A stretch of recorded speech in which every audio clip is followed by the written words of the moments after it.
गांव में आटा चक्की लगाने के लिए 1 लाख रुपए तक देगी योगी सरकार। गांव में आटा चक्की, फल सब्जी मसाला और अनाज प्रसंस्करण जैसे छोटे उद्योग जल्द लगेंगे। उत्तर प्रदेश की योगी आदित्यनाथ सरकार युवाओं को आत्मनिर्भर बनाने का प्रयास कर रही है। इसमें महात्मा गांधी खाद्य प्रसंस्करण ग्राम स्वरोजगार योजना अहम साबित हो सकती है। युवा स्वरोजगार स्थापित करके दूसरों को भी रोजगार दे सकते हैं। प्रदेश में 7,500 युवाओं का जिला स्तर पर चयन किया जा रहा है। ग्राम स्वरोजगार योजना के तहत गाँव में स्वरोजगार के इच्छुक युवाओं को प्रशिक्षण देकर उनको आत्मनिर्भर बनाना है। पीएम नरेंद्र मोदी 25 को आएंगे सिद्धार्थनगर। यूपी को 9 मेडिकल कॉलेजेस की देंगे सौगात। प्रधानमंत्री नरेंद्र मोदी 25 अक्टूबर को सिद्धार्थनगर समेत उत्तर प्रदेश को एक साथ 9 मेडिकल कॉलेजेस का तोहफा देंगे। नेशनल मेडिकल काउंसिल ने सिद्धार्थनगर समेत सभी 9 मेडिकल कॉलेजेस का निरीक्षण कर इनके संचालन की संस्तुति प्रदान कर चुका है। इन 9 मेडिकल कॉलेजेस के लोकार्पण के बाद प्रदेश में एमबीबीएस की 900 सीट्स बढ़ जाएंगी। पहले इन कॉलेजेस के लोकार्पण की योजना 30 जुलाई को थी, लेकिन नेशनल मेडिकल काउंसिल की संस्तुति के अभाव में लोकार्पण का कार्यक्रम स्थगित हो गया। लाल बैंगनी और हरे रंग के इशारे पर चलेगी कानपुर मेट्रो, जानिए और क्या है तैयारी। आईआईटी से मोती झील के बीच लाल बैंगनी और हरे रंग के इशारे पर मेट्रो ट्रेन चलेगी। इससे पहले कॉरिडोर के पहले चरण में एलिवेटेड ट्रैक की सिग्नलिंग का काम लगभग पूरा हो गया है। 9 किलोमीटर में 29 सिग्नल लगाए जाने थे, जिसमें 27 लग गए, 2 लगाए जा रही हैं।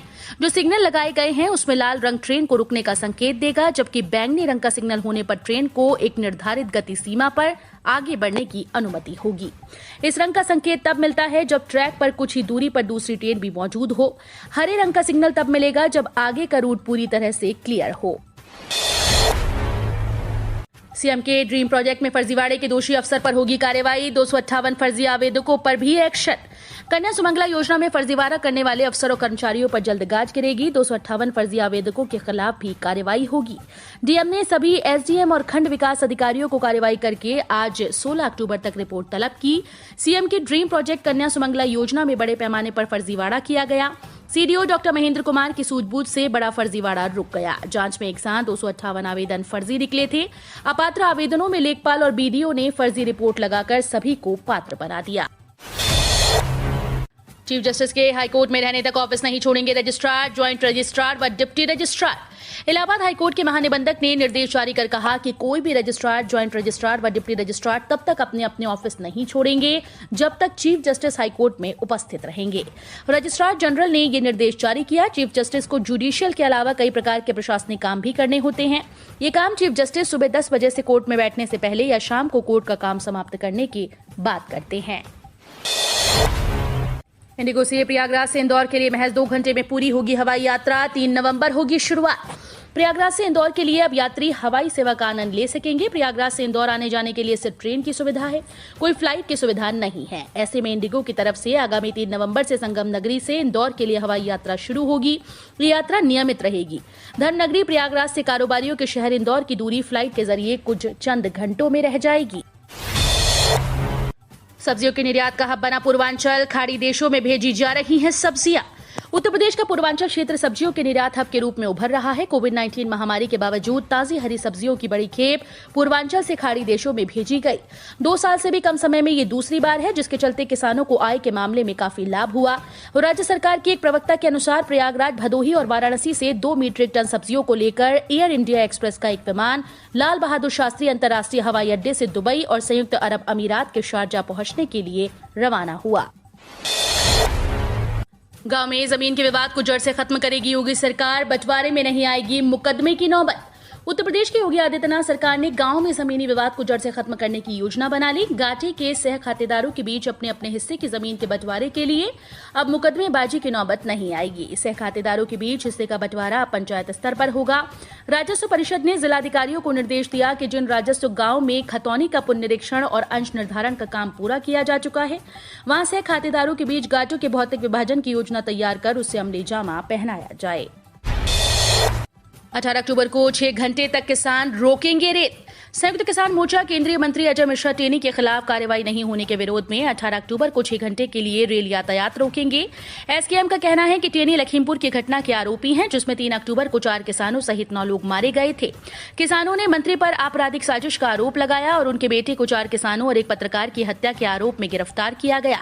भारतीय किसान यूनियन के प्रवक्ता राकेश टिकैत ने गुरुवार को अलीगढ़ में एक निजी कार्यक्रम में कहा कि किसान सोमवार को सुबह 10 बजे से शाम 4 बजे के बीच विरोध प्रदर्शन के रूप में 6 घंटे तक रेलवे ट्रैक को रोकेंगे। तिलकोत्सव में संतों ने सीएम योगी को लगाया टीका। गोरक्ष पीठाधीश्वर ने दिया श्रद्धालुओं को आशीर्वाद।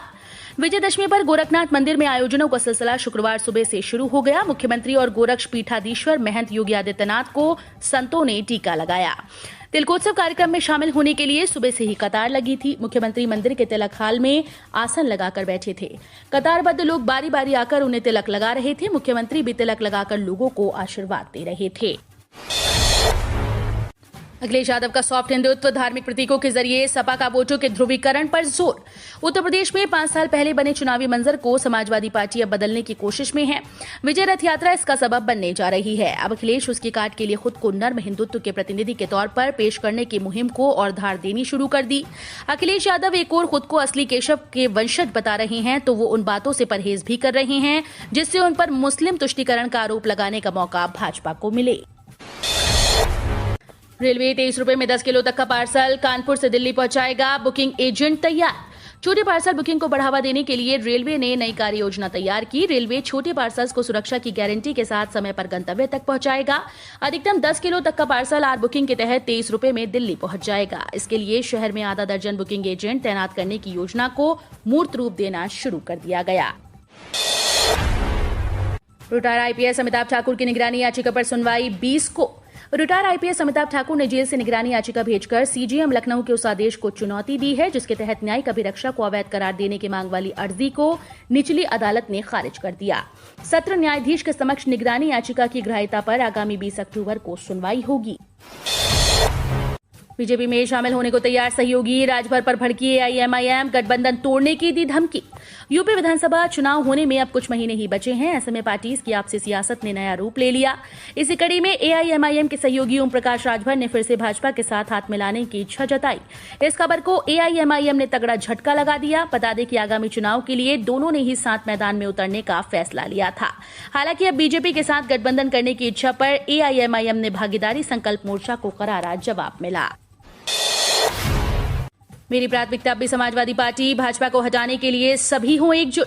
प्रगतिशील समाजवादी पार्टी लोहिया के अध्यक्ष शिवपाल सिंह ने कहा कि उनकी प्राथमिकता अभी भी समाजवादी पार्टी के साथ गठबंधन करने की है।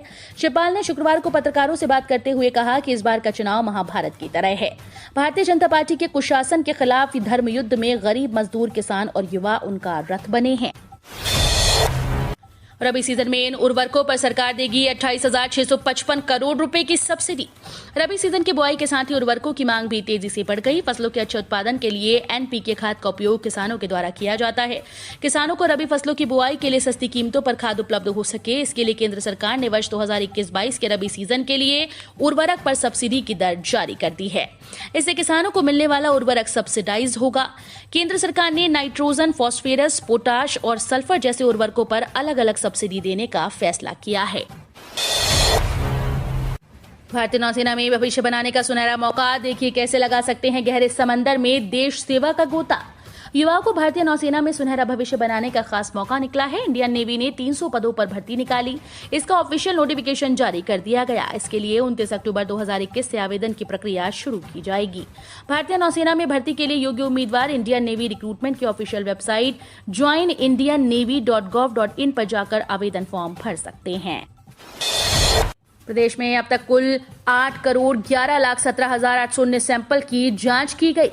अपर मुख्य सचिव चिकित्सा और स्वास्थ्य अमित मोहन प्रसाद ने बताया कि प्रदेश में कल एक दिन में कुल 1,59,035 सैंपल की जांच की गई, जिसमें कोरोना संक्रमण के 6 नए मामले सामने आए। प्रदेश में अब तक कुल 8,11,17,819 सैंपल्स की जांच की गई है। उन्होंने बताया कि प्रदेश में पिछले 24 घंटे में 8 और अब तक कुल 16,86,984 लोग कोविड-19 से ठीक हो चुके हैं। प्रदेश में कोरोना के कुल 133 एक्टिव मामले हैं। खाता धारकों को ईपीएफओ देता है 7 लाख रुपए की निःशुल्क सुविधा। बहुत कम लोग जानते होंगे कि कर्मचारी भविष्य निधि संगठन यानी ईपीएफओ अपने खाता धारकों को 7 लाख रुपए की निःशुल्क सुविधा देता है। यदि आपका भी कर्मचारी भविष्य निधि संगठन में पीएफ अकाउंट है तो बिना कुछ किए 7 लाख रुपए का फायदा मिलेगा। दरअसल ईपीएफओ खाता धारकों को इंश्योरेंस कवर की सुविधा employ deposit linked insurance scheme के तहत मिलती है। इस स्कीम में नॉमिनी को अधिकतम 7 लाख रुपए का इंश्योरेंस कवर के तहत भुगतान किया जाता है। 17-18 अक्टूबर को हो सकती है तेज बारिश। इस बार जल्दी आएगी सर्दी। मेरठ सहित वेस्ट यूपी में कल रात से मौसम में बड़े बदलाव की शुरुआत होने जा रही है। कल बादल दस्तक देना शुरू कर देंगे। 17-18 अक्टूबर को 48 घंटे के लिए मेरठ और वेस्ट यूपी में तेज बारिश का अलर्ट है। कुछ स्थानों पर भारी बारिश के साथ ओलावृष्टि की भी आशंका है। मैदानों से पहाड़ों तक होने वाली इस बारिश से दिवाली से ठीक पहले अच्छी सर्दी की दस्तक देने की उम्मीद है। इससे पहले मेरठ की हवा खराब हो गई। मेरठ का एयर क्वालिटी इंडेक्स यानी AQI 220 पहुंच गया, जो कि खराब श्रेणी में है। पोस्ट ऑफिस की सुविधाएं अब फोन पर। पोस्ट ऑफिस के बचत खाता ग्राहक अब अपने फोन पर इंटरैक्टिव वॉइस रिस्पांस IVR सुविधा का उपयोग कर सकते हैं। ग्राहक अपने बचत निवेश पर मिलने वाले ब्याज, ATM कार्ड ब्लॉक करने, नए कार्ड जारी करने, विभिन्न डाक बचत उत्पादों आदि के बारे में जानकारी प्राप्त करने के लिए कर सकते हैं। डाक विभाग ने ग्राहकों के लिए अपनी IVR सुविधा लॉन्च की। सर्कुलर के अनुसार PPF, NSC आदि जैसी छोटी बचत योजनाओं के ग्राहक अपने रजिस्टर्ड मोबाइल के माध्यम से इंडिया पोस्ट के टोल फ्री नंबर 1800-266-6868 पर कॉल करके IVR सुविधाओं का लाभ उठा सकते हैं। अमित शाह ने सर्जिकल स्ट्राइक की बात क्या की, थर-थर कांपने लगा पाकिस्तान।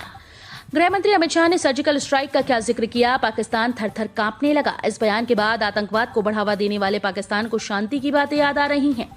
वो खुद को शांति प्रिय करार देने में लगा है। विदेश मंत्रालय की तरफ से जारी बयान में कहा गया कि पाकिस्तान एक शांति प्रिय देश है। बता दें कि भारत के गृह मंत्री अमित शाह ने हाल ही में सर्जिकल स्ट्राइक पर बयान दिया था। उन्होंने स्पष्ट शब्दों में कहा था कि भारत अब पहली वाली स्थिति में नहीं है, वो माकूल जवाब देना जानता है। SBI दे रहा सस्ते में घर व प्रॉपर्टी खरीदने का मौका। इस दिन शुरू हो रहा मेगा ई-ऑक्शन। अगर आप भी प्रॉपर्टी और घर खरीदना चाहते हैं तो आपके लिए एक बेहतर ऑफर है। यहां आपको कम प्राइस में प्रॉपर्टी मिल सकती है। दरअसल SBI लोगों के लिए मेगा ऑक्शन 25 अक्टूबर से शुरू करने वाला है। इसमें कमर्शियल से लेकर व्यक्तिगत प्रॉपर्टी खरीदने का मौका मिलेगा। इसकी जानकारी ट्वीट कर SBI ने दी है। रिवॉल्ट RV 400 64 नए शहरों में होगी लॉन्च। जाने कब से फिर बुक कर पाएंगे ये धांसू इलेक्ट्रिक बाइक। रिवॉल्ट मोटर्स जल्दी भारतीय बाजार में अपनी RV 400 इलेक्ट्रिक बाइक की पहुंच बढ़ाने की तैयारी कर रही है। EV निर्माता ने RV 400 के रिटेल पॉइंट की सूची में 64 नए शहरों को जोड़ने की योजना बनाई। रिकॉर्ड के लिए बाइक वर्तमान में केवल 6 भारतीय शहरों में उपलब्ध है, लेकिन कंपनी की योजना 2022 की शुरुआत तक गिनती को 70 तक बढ़ाने की है। EV निर्माता 21 अक्टूबर दोपहर 12 बजे अपनी प्रमुख बैटरी चालित मोटरसाइकिल के लिए बुकिंग फिर से खोलने की योजना बना रही है। नितिन विधानसभा उपाध्यक्ष बने तो बीजेपी की क्या होगी प्लानिंग, चुनावी हवा को मोड़ने की होगी कोशिश। सपा छोड़ भाजपा में आने वाले वैश्य नेता नरेश अग्रवाल के विधायक पुत्र नितिन अग्रवाल को भाजपा विधानसभा उपाध्यक्ष बनाने जा रही है।